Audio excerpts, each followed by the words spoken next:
Muito boa tarde, graça e paz do Senhor Jesus, muito bem-vindos. Você já verificou aí em nossa tela, em nossa página, qual é o tema desta tarde, qual é o texto desta tarde. Nosso tema é Reino e Sacerdócio. Continuaremos então no livro de Esther, onde estivemos domingo passado para falar sobre a comparação entre Purim e Natal, e você já acompanhou. E hoje voltaremos ao livro de Esther por uma razão mais particular, mas que eu acho que bem significativa, para o fato de estarmos no último domingo e na perspectiva do início de um novo ano. Nós somos marcados pelas calendas, somos pessoas de calendário, alguns até de forma supersticiosa, o que eu acredito firmemente que nada tem a ver com os crentes, mas há aqueles que ainda têm muito de superstição com respeito a ano, virada de ano, futuro e coisas parecidas. Mas o que vale dizer é que por mais presos que estejamos às calendas, nós sabemos que o nosso futuro está nas mãos do Senhor, mas isso não impede que nós olhemos para frente naquela perspectiva que faz parte da nossa natureza, faz parte da nossa alma, a expectativa do que virá, a expectativa de novas coisas, a expectativa do que um novo calendário nos aguarda.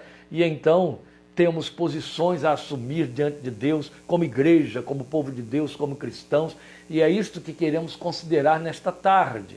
A nossa observação em cima da história de Esther tem a ver com o fato de que estamos no último domingo do ano, na perspectiva do início de um novo ano a partir da próxima semana. Por conta disso estaremos nesse texto de Esther. Mas nós vamos ler o texto e depois orar em cima do texto lido. E aí eu peço a você, conforme você já deve ter visto na página, que você abra sua Bíblia em Esther, capítulo 4, nós leremos o versículo 14 e pularemos depois ao capítulo 5, versículos 1 a 3. É um texto muito clássico de um livro que por si mesmo já é clássico, né? Esther é um livro que tem muitas curiosidades, e um fato curioso a respeito do livro de Esther é que ele é o único livro da Bíblia onde o nome de Deus não aparece, embora ele esteja presente do início ao fim de cada página. E isso é muito significativo, porque nos coloca de alguma forma pareados com a história de Esther. Então, capítulo 4 do livro de Esther, versículo 14, depois iremos ao capítulo 5, versículos 1 a 3. No versículo 14 é fala de Mardoqueu, primo da Esther, falando para ela: pois se você ficar calada nesta hora, socorro e livramento surgirão de outra parte para os judeus, mas você e a família do seu pai morrerão. Quem sabe se não foi para um momento como este que você chegou à posição de rainha. Pulando ao capítulo 5, 1 a 3. 3 dias depois, Esther vestiu seus trajes de rainha e colocou-se no pátio interno do palácio, em frente do salão do rei. O rei estava no trono, de frente para a entrada. Quando viu a rainha Esther ali no pátio, teve misericórdia dela e estendeu-lhe o cetro de ouro que tinha na mão. Esther aproximou-se e tocou a ponta do cetro. E o rei lhe perguntou: que há, rainha Esther?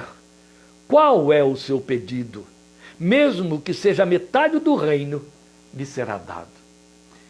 Meus queridos, eu os convido a este momento de oração em cima do texto que nós lemos e para a aplicação dele para a nossa fé. Aquilo que deveremos absorver e saber usar na nossa confissão ao Senhor Jesus, não só agora, mas a partir de agora, muito especialmente ao longo de todo o ano que se inicia. Vamos falar com Deus. Glória seja ao teu santo nome, Pai. Particularmente eu quero render ao Senhor a gratidão, não somente por termos esta oportunidade de estarmos juntos com a tua palavra outra vez, transmitindo-a para teus filhos, mas o fato de estar em contato com vidas que têm fome e sede da tua palavra e por isso detém tempo, separam tempo para neste momento estar atentos à palavra revelada, para que a fé que dela emerge possa crescer e frutificar em seus corações. E agora eu quero rogar que tu te assenhoreis deste tempo e desta palavra, dilatando os olhos do nosso coração, nosso entendimento espiritual, para que esta palavra cresça, para que ela produza o ensino do Senhor, o conselho do Senhor em nosso coração, e volte para ti levando os frutos para os quais ou pelos quais tu a tens enviado até nós, por amor de teu santo nome. Permite que cada vida, cada família que estará em contato com esta palavra, não só agora, mas a partir dos compartilhamentos, nos próximos dias, aqueles que então tomarão tempo para atentar para ela, ouvi-la, fala aos seus corações, permite que cada vida tenha sensibilidade à tua voz e possa ouvir voz de Deus e não de homem, e possa ouvir a voz do sumo pastor falando ao coração daqueles que de fato são ovelhas.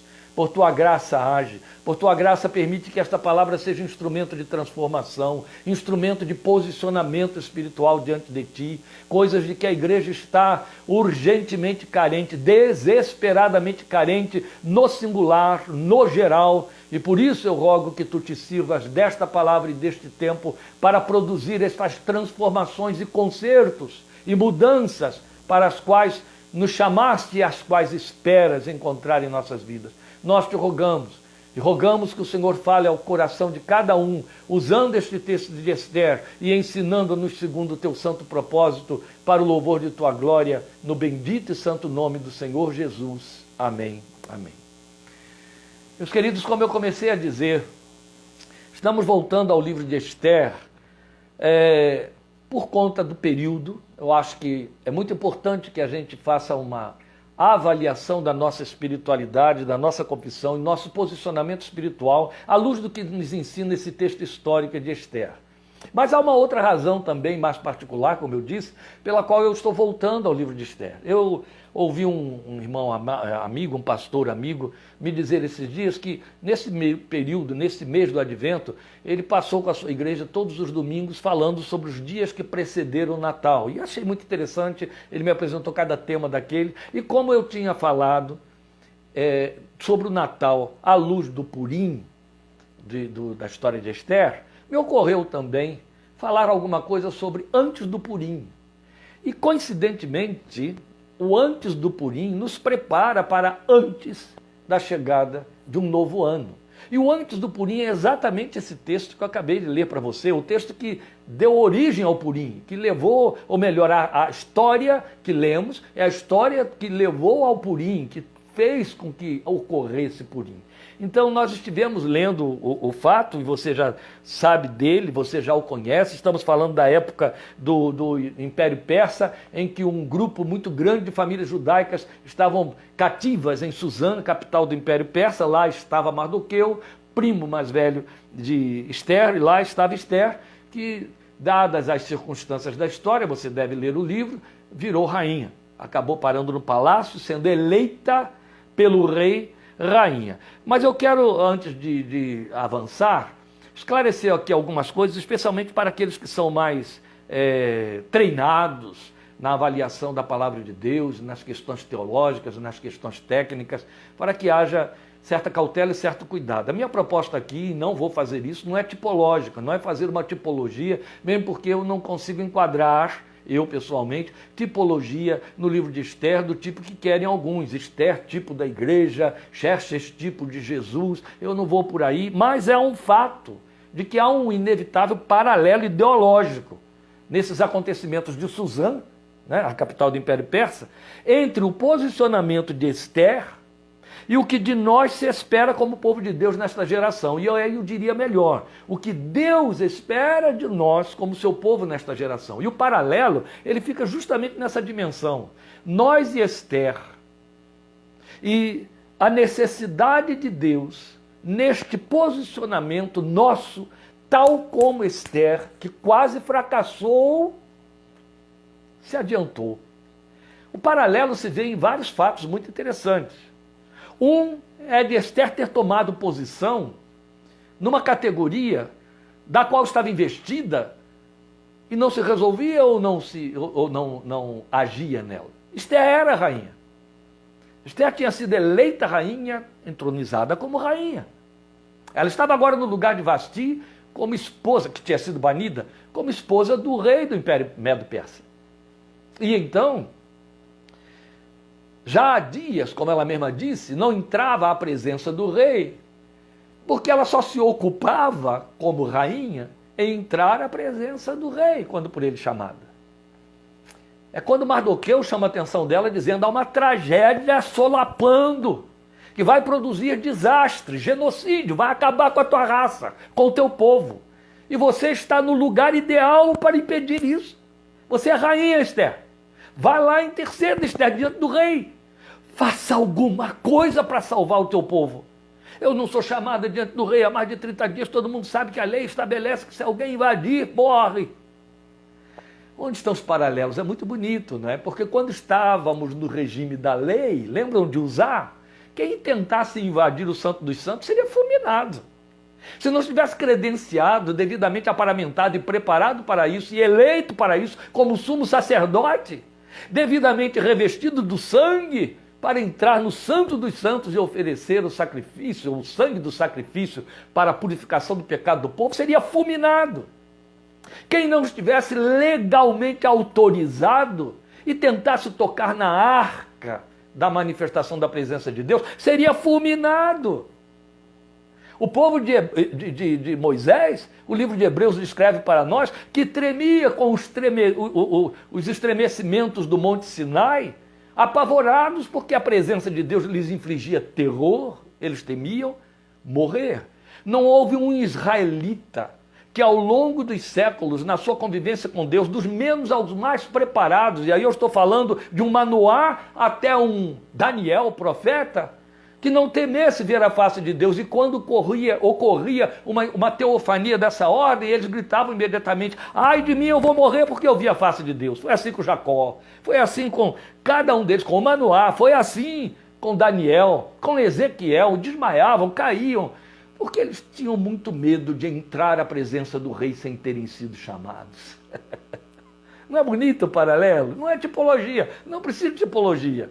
Paralelo, a gente chama de acomodação textual. Os autores do Novo Testamento, dos Evangelhos, fazem isso também. Mas aí ocorre nesse paralelo alguma coisa muito bonita e significativa, é o fato de que Esther era rainha, mas não se posicionava como rainha. E é neste aspecto que as coisas mudam para nós. Esta é a razão porque o título, o tema desta mensagem é Reino e Sacerdócio.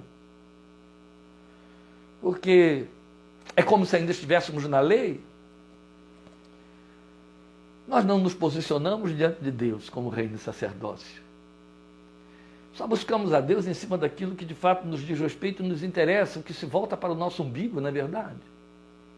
Mardoqueu chamou a atenção de Esther para isso, dizendo que você está pensando em você só, Esther. Pense você que se você não interceder aí, não houver um desvio dessa maldita lei, você vai sobreviver? Não vai não. Você, porque pertence à mesma raça, vai perecer, você e sua família, a família de seus pais. Vocês vão perecer de igual maneira. Mas Esther, quem sabe se não foi para um tempo como este que você foi elevada a esta posição? É isso que eu uso como apelativo de consciência espiritual para mim e para você hoje. A Bíblia diz, meu amado, minha amada, que Deus chama à existência as coisas que existem como se não fossem, ou como se já fossem, melhor dizendo. As coisas que não existem, como se já fossem. Deus chama à existência as coisas que não existem como se já fossem. Isso me inclui, isso inclui você. Eu gosto sempre de conscientizar o crente com esses valores espirituais. Paulo diz que você foi pensado nos dias da eternidade, eu também. Paulo declara que você foi chamado e preparado para pertencer a Deus e cumprir obras de Cristo, está em Efésios 2:10, antes que o mundo existisse.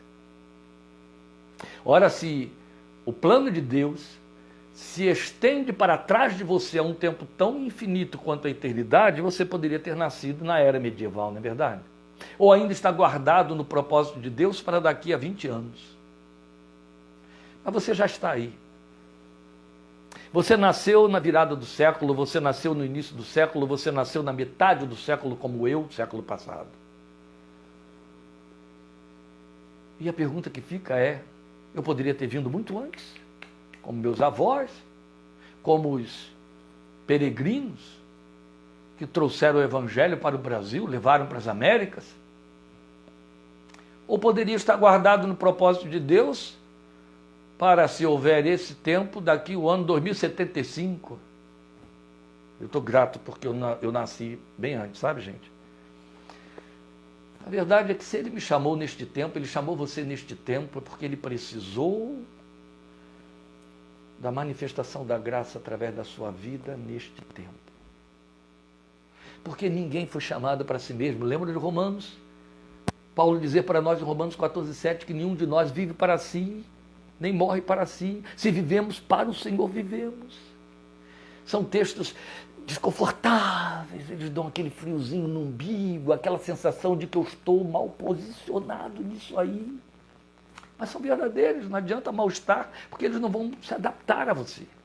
A verdade, amado, amada, é que a Bíblia deixa claro que você é a semelhança de Abraão e como descendente pela fé de Abraão. O propósito de Deus quando te chamou é abençoar todas as famílias através da sua vida. Não é a sua família só não, entendeu? Todas as famílias. Então há algum lugar que ocupamos na história, nesta história, onde precisamos ter um posicionamento. Foi isso que Mardoqueu disse para Esther. Esther, presta atenção na oportunidade que você tem, Esther. A tragédia está aí, Esther. E existe uma possibilidade de reverter o quadro e só você tem esse recurso na mão, Esther. Usa! Usa, Esther! Você pode ir ao rei, Esther. Entra na presença do rei, Esther. E intercede, Esther. Entende, meu irmão Esther? Minha irmã Esther. Aqui eu estou dando uma de Mardoqueu, mas eu também sou esse Esther. É conosco que o Espírito está falando. E dizendo, não foi por acaso que você foi elevado à posição de cristão, de templo vivo do Espírito Santo de Deus, nesta geração. A história de Esther é isso, ela se resume num grande e poderoso livramento que foi levado a efeito a favor do povo. Que se não acontecesse, haveria extermínio. Bem, e aí nesse paralelo, onde é que nos assemelhamos a Esther? É à luz do texto de 1 de Pedro 2:9 e Apocalipse 5:10. Os dois textos dizem a mesma coisa, eles nos dão títulos. Eles dizem que fomos estabelecidos para sermos reino e sacerdócio. E o texto de Apocalipse diz que reinaremos para sempre. Pois foste morto, diz Apocalipse. E para o nosso Deus compraste com o teu sangue homens que procedem de toda a tribo, língua, povo e nação. E para o nosso Deus, o nosso Rei, os constituíste reino e sacerdócio, reinarão para sempre. Então Pedro chega para mim e para você e diz isso. Vocês são raça eleita, geração santa, povo adquirido para anunciar as virtudes daquele que os chamou das trevas para a sua maravilhosa luz e foram constituídos reino e sacerdócio. Isso sou eu, isto é você. E estes são os títulos que definem o nosso espaço e lugar aos olhos de Deus, como igreja nesta geração. Não foi um pastor muito espirituoso que inventou esses títulos. Não foi Martinho Lutero ao estabelecer a reforma. Foi o Evangelho de nosso Senhor Jesus Cristo que disse que a igreja, eu e você, foi estabelecida com esta visão e este propósito, este programa. Substituindo, ocupando o lugar do Israel que caiu. Essa é a verdade. Bem, de que maneira é que a gente então reage e responde, uma vez que Mardoqueu esperava reação e resposta de Esther? É na reação e na resposta de Esther, meu amado, minha amada, que está o ensino de que eu e você necessitamos para reagirmos. Para reagirmos. O que aconteceu com Esther? Faltava e ela adquiriu consciência de valores espirituais. É isso. Mas eu quero sim pontuar de forma bem definida esses valores espirituais de que Esther se conscientizou e que nos pertencem à luz desses textos que eu citei, de 1 de Pedro 2:9 e Apocalipse 5:10. Veja, como reino, Esther possuía autoridade delegada, autoridade consentida, ela só não tinha se posicionado nessa autoridade. Eu estou usando uma palavra estranha? Não, não estou, não.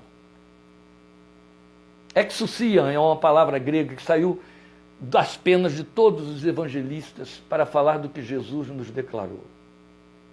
Jesus disse duas coisas que nos foram dadas e que são muito significativas.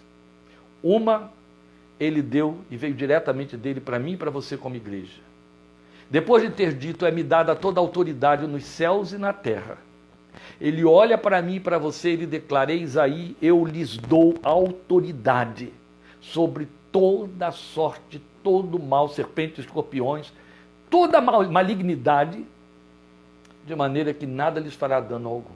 Preste atenção, que o Senhor disse, eu lhes dou autoridade. Depois Jesus disse uma outra coisa que confunde as pessoas. Ele diz, virá sobre vocês o Espírito Santo, ele lhes dará poder para que vocês sejam testemunhas. Estamos falando de duas coisas diferentes. Não confunda autoridade com poder e poder com autoridade. São duas coisas diferentes.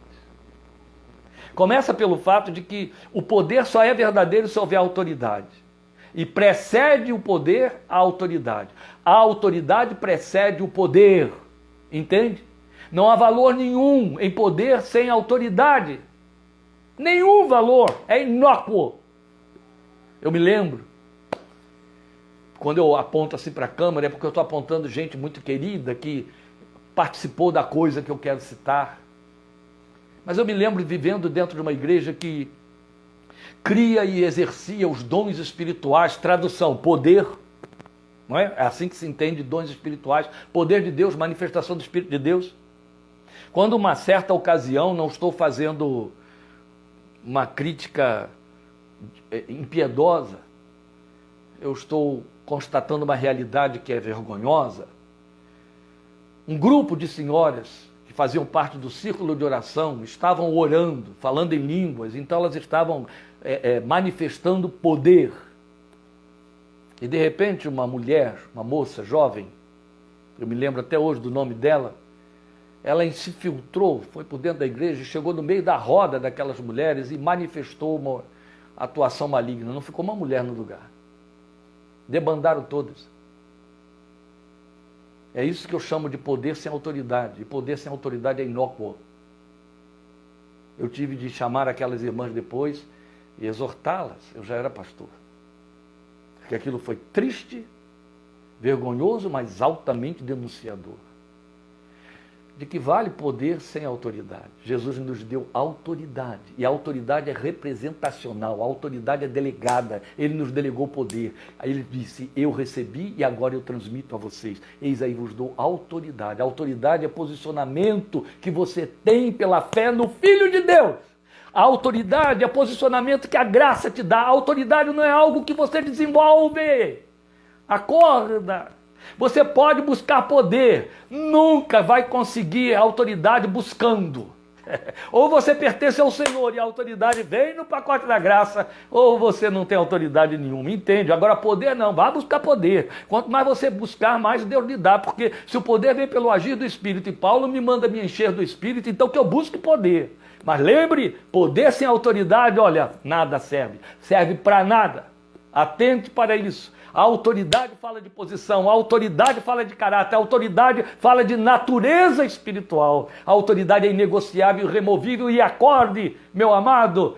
O mundo espiritual tem sensibilidade à autoridade espiritual que recebemos do Senhor e que repousa sobre nós, dada por Jesus. O mundo espiritual conhece a autoridade de Cristo em nós. Por isso que Paulo, quando fala do mundo das trevas, em Efésios capítulo 6, ele imediatamente diz, tomem posição, fiquem firmes, posicionados no Senhor. A autoridade é isso, é você no Senhor, e então você recebe autoridade.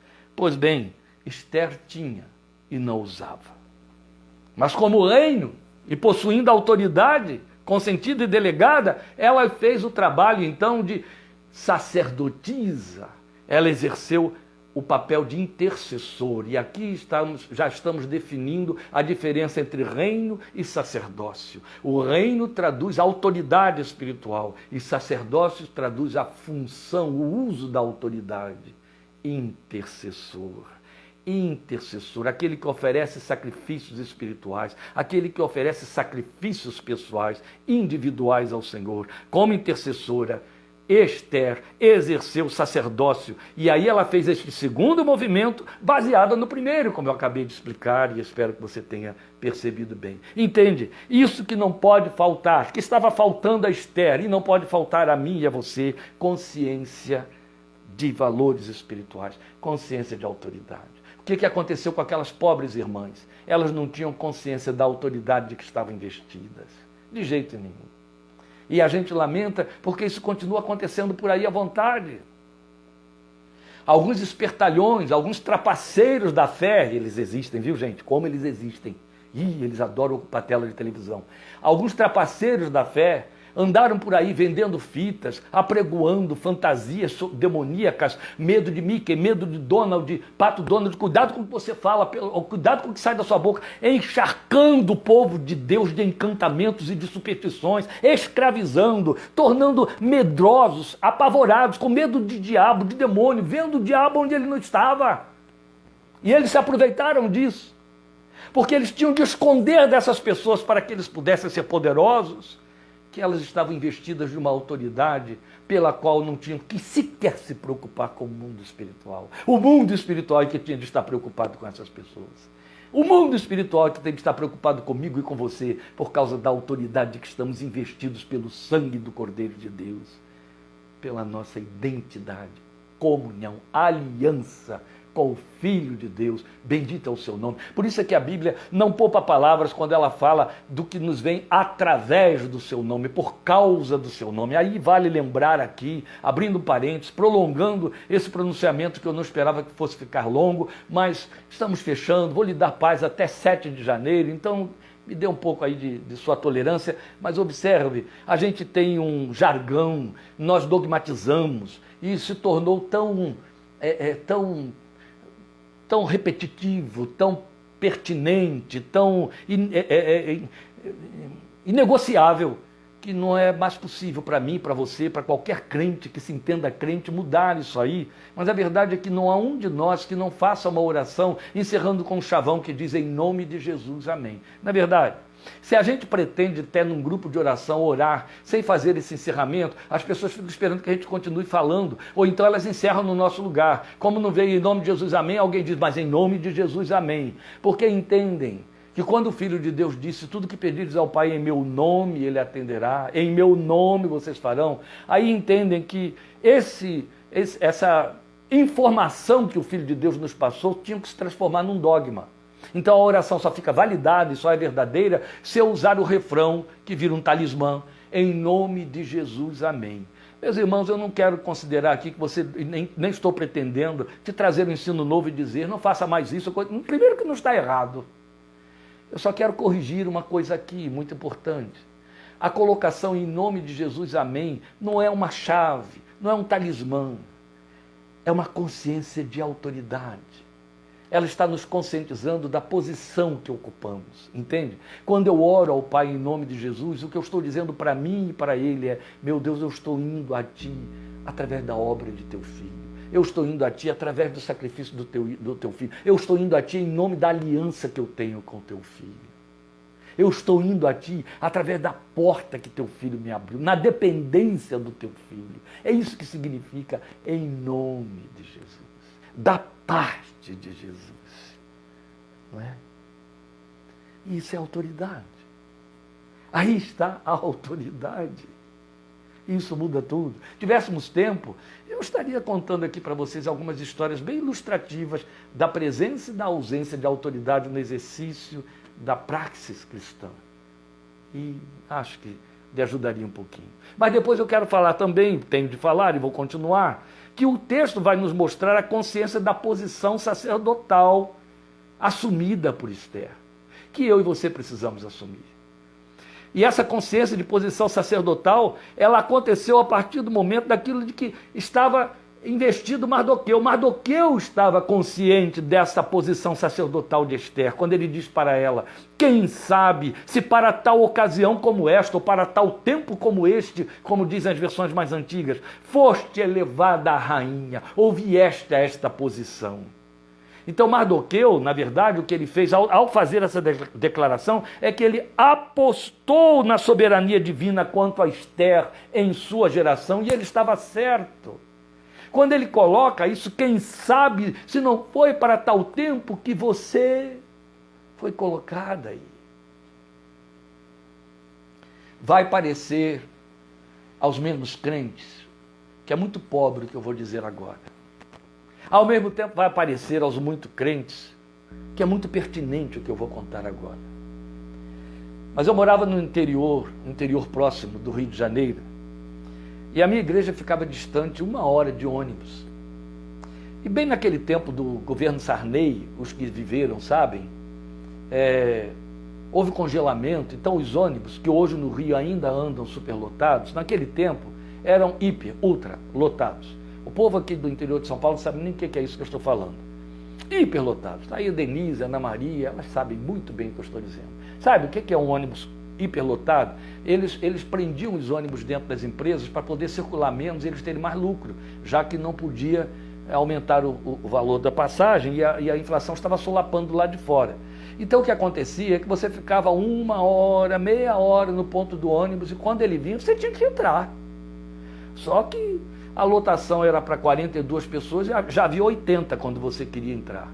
Então geralmente você era o quinto pendurado na porta do lado de fora. Se levantasse um pé ele não voltava para o chão. Estou exagerando não, todo mundo está aí que conhece essa história e sabe muito bem. E eu lembro que eu tomei um desses ônibus para ir para casa, saindo da igreja. Eu sabia que eu ia levar 1 hora para chegar em casa. O ônibus estava sufocante, não dava nem para respirar direito. A gente entra e se segura para não descer antes da hora, levado pelo povo que está descendo. E por aí vai. Uma criança, um menino, chorava, aquele choro de dor. E era um menino grande, não era uma criança de colo.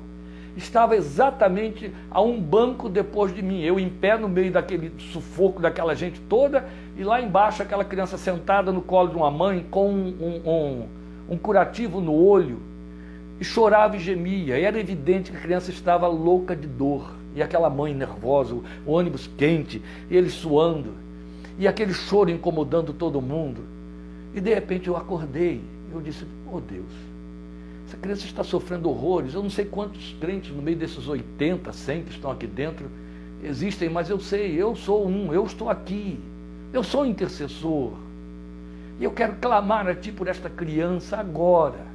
Espírito Santo de Deus, em nome de Jesus, entra como um poderoso analgésico no cérebro desse menino e desliga os elementos de dor, para que ele não sinta mais essa dor.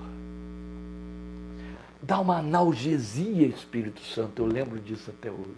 Dá uma analgesia no olho desta criança. Faz cessar a dor, em silêncio. E foi espantoso. Ele não se fez esperar. Ele ouviu aquele homenzinho ali dentro daquele ônibus superlotado, porque imediatamente, e eu estava ali em pé e assisti a cena, imediatamente a criança deu uma relaxada, se ajustou no colo da mãe, o menino de uns 10 anos, e a mãe olhou para ele e passou a mão na testa dele, e eu vi o semblante daquela mulher, percebeu que o garoto relaxou e dormiu, e ela ficou aliviada. E eu comecei a catar as lágrimas que começaram a escorrer pelo canto dos olhos no meio das pessoas. É tão pequeno, é tão simples, mas tão eficaz. Não depende de ter muita, pouca, grande fé. Crer ou não crer, depende de ser cristão, entende? Exercer o seu sacerdócio. Depende apenas de ser. É isso. Usar o lugar que ele lhe disse ter. Mardoqueu apostou nisso. Se Esther foi eleita à categoria de rainha neste contexto, algo de bom vai sair disso aí. Entende? As coisas estão ruins por aqui, mas você está no meio dessas coisas ruins. Lembra que pelo menos no que diz respeito a você, há um caminhão de promessas que não podem deixar de cumprir-se. Se passares pelas águas, não te submergerás. Se passares pelo fogo, a chama não arderá em ti. Mas olhe para além do seu umbigo e pense nos que estão no meio do fogo, nos que estão no meio das águas, junto de você. Então clama, ora, exerce o seu sacerdócio. A igreja, creia mais no seu Deus e ore mais. Crente, creia mais no seu Deus e ore mais. E pare com essa bobeira de ficar pretendendo que tem que ter muita fé, pequena fé, dilatar a fé, e esticar a fé, e fazer e acontecer, e criar obras evangélicas para ter virtudes e fazer as coisas funcionarem. Isso é heresia. Nós nos libertamos dela há 500 anos, entende? É graça. não há mérito nenhum, não há obra nenhuma, há confiança no Filho de Deus, há posicionamento. É isso. Você tem um ano inteiro de desafio diante de você. Exerça a sua autoridade, exerça o seu sacerdócio. Tenha consciência do lugar que você ocupa e lembre disso. Davi já tinha dito isso para nós no Salmo 139. À luz do Salmo 139, nós deveríamos sempre levantar essa questão aí. Porque fui alcançado pela graça e a vivo neste tempo e no contexto no qual estou inserido? De que maneira eu exerço a minha posição espiritual a favor dos desafios do meu tempo e dos que me cercam? De que maneira eu exerço essa minha posição espiritual? A autoridade do sacerdócio. Os meus dias foram escritos e determinados, Salmo 139 diz, quando nem um só deles ainda havia. Isso não é por acaso. Isso não é troco de nada. Esta é a razão porque Ele determinou você para este tempo e a graça te alcançou para que faça mais do que garantir que você vá para o céu. Entende?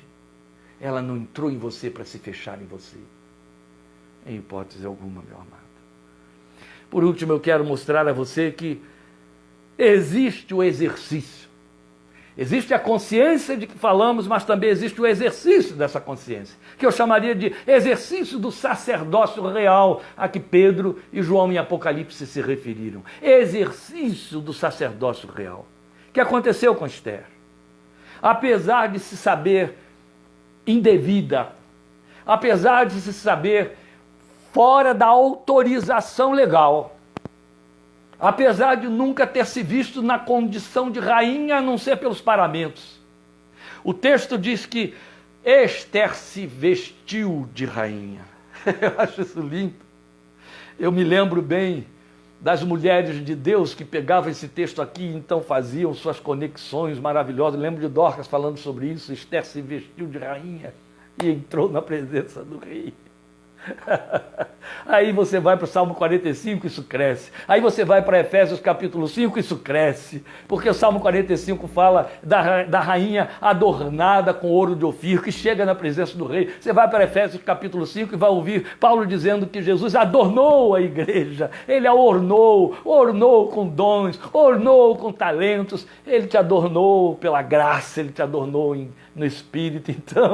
Então vista-se diante dele, vista-se da sua posição. Ela se vestiu de rainha e ousou entrar na presença do rei. Ela sabia que poderia acontecer coisas inviáveis, coisas desagradáveis, coisas fulminantes, desastrosas. Mas ela disse, se eu perecer, eu pereço.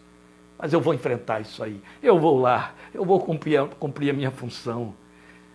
Mas há uma diferença abissal entre nós e o nosso rei, e Esther e o rei dela. A começar pelo fato de que o rei dela era um ímpio. A diferença abissal entre nós e essa história é que o nosso acesso à presença do rei nos está franqueado sempre. A dúvida de Esther não cabe no nosso coração, entende? Esther fica questionando, será que devo? Eu nunca fui chamada, e se ele não aceitar a minha presença, só há uma sentença, eu vou morrer. Mas eu e você não. Eu e você sabemos que seremos aceitos, isso foi declarado, isso foi dito, não é porque a gente supõe, porque Deus é bondosozinho, Deus é amorosozinho, então, não, Ele declarou, Ele disse que está franqueado, o caminho está aberto pelo novo e vivo caminho, pelo sangue de Jesus, pela sua carne que foi rasgada em nosso lugar, o acesso está liberado para que você entre à presença do Rei dos Reis e Senhor dos Senhores e faça a sua intercessão. Resta a decisão por tomar posição. Resta usar o espaço que a graça nos trouxe. É isso que resta. É o exercício do sacerdócio real. Mas foi necessário, no entanto, que, conscientizada pela advertência de seu primo Mardoqueu, Esther parasse de pensar em si mesma, foi essa a advertência que Mardoqueu lhe fez, parasse de pensar em si mesma e usasse o que lhe estava disponível a favor dos demais. O que Mardoqueu disse para ela foi, não pense você que se não se posicionar você vai escapar. Esther, você está pensando só em si mesma. Mas você foi trazida a esta posição para coisa muito maior. Sim, você foi trazido, meu querido, minha querida, a essa posição à luz de Gênesis 12:3. Em ti, isso é bem singular, serão benditas todas as famílias da terra, isso é bem plural. Todos, em você e através de você. Mas a resposta do rei Xerxes, ou Artaxerxes, como é conhecido na história, a Esther, ela nos faz pensar na graça que nos foi disponibilizada diante de Deus por meio de Jesus. Eu vou ler isso aí para você em Hebreus 4:16. Assim, aproximemo-nos do trono da graça com toda a confiança. É Hebreus 4:16. Alguém deveria ter feito um hino sobre esse versículo. Há tantos hinos baseados em textos bíblicos. Aqui está um dos mais profundos e mais solenes. Se você conhece algum, passe para mim. Um hino que repita essa letra tão magnífica, tão maravilhosa, tão atraente, tão reveladora e revolucionária. Assim, aproximemo-nos do trono da graça. A graça reina, ela tem um trono. Aproximemo-nos. Foi exatamente o que Esther teve de fazer. Ela se aproximou do trono do rei. Aproximemo-nos do trono da graça com toda a confiança. Esther foi com timidez, Esther foi com medo, Esther foi com dúvida, Esther foi com desconfiança, mas você e eu não. O texto diz para nós, é com toda a confiança, pode chegar, a porta está aberta, e o texto diz o que vai se desdobrar a partir daí, a fim de recebermos misericórdia e encontrarmos graça que nos ajude no momento da necessidade. Aleluia! Retrato perfeito de Esther diante do rei, e a gente fica esperando o quê? Esperando crer, sei lá se é isso. Hebreus 4:16, é meu, é seu, é a cena de Esther diante de Assuero, entende? É a cena que nós temos ali. Veja, simplesmente chegar e se aproximar, diferentemente dela, com confiança, sabendo que vamos achar misericórdia, graça para sermos ajudados no momento da nossa necessidade. Textualmente, Hebreus 4:16 está nos fazendo esse convite, esse apelo, nos passando essa informação reveladora. Glória a Deus. Diante de nós, meus amados, está aí se descortinando o desafio de mais um longo ano a começar em breve.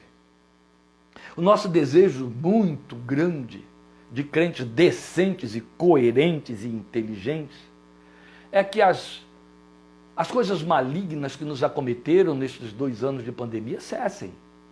E não que continuem tendo desdobramento de vírus, desdobramento disso, desdobramento daquilo, e novas pestilências.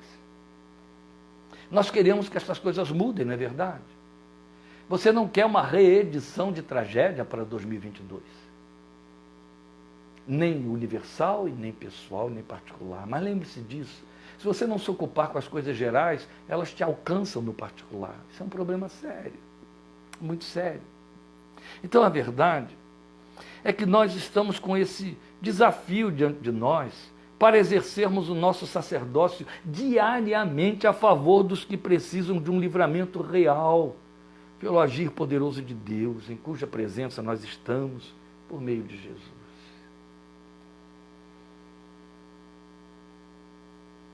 Se você se posiciona, coisas acontecem. Porque foi Deus quem disse, não é você quem faz. Entremos por essa porta, meus amados, como filhos de Deus. Vamos lembrar da magna promessa que pesa sobre nós e nos atrai. Em 2 de Crônicas 7:14. Se o meu povo, que se chama pelo meu nome, se humilhar, orar e buscar a minha face, e se arrepender dos seus maus caminhos, então eu ouvirei dos céus, perdoarei os seus pecados e sararei a sua terra. Amém? Exerça seu sacerdócio com realeza. Jesus fez tudo para que isso aconteça. Comece por sua casa, vá desdobrando a favor dos seus vizinhos. Tomou conhecimento de alguém sobre gemidos e aflições, não queira saber as causas.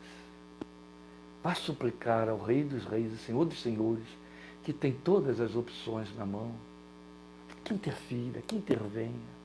Nunca teremos explicação para o mistério da oração, então não tente entender, só use e deixe Deus ser Deus. Amém? E Ele o fará. O Senhor te dê um ano novo cheio de graça, de paz na sua presença. Desejo muito, em meu nome, em nome da minha família, que possamos estar juntos em 2022, nos aprofundando na revelação da sua palavra, caminhando, palmilhando nesta palavra da graça, que tem todas as respostas para nós e é a única que tem respostas para este mundo. Amém? Que caminhamos juntos e a graça transforme, transborde em nossas vidas e nos abençoe mais e mais. Feliz ano novo para você e para todos os seus, em nome do Senhor Jesus. Grande abraço, obrigado por sua companhia, sua participação e sua caminhada comigo ao longo destes 2 anos aí de live, quase 2 anos, que nós estamos caminhando juntos aí. Deus te abençoe. Obrigado pelas orações e pelos votos que todos estão nos transmitindo. Agradeço em meu nome, em nome da minha família, desejando poder vê-los e estar com vocês mais vezes neste próximo ano, em nome do Senhor Jesus. Deus te abençoe. Dia 7 de janeiro estaremos de volta, em nome de Jesus. Amém.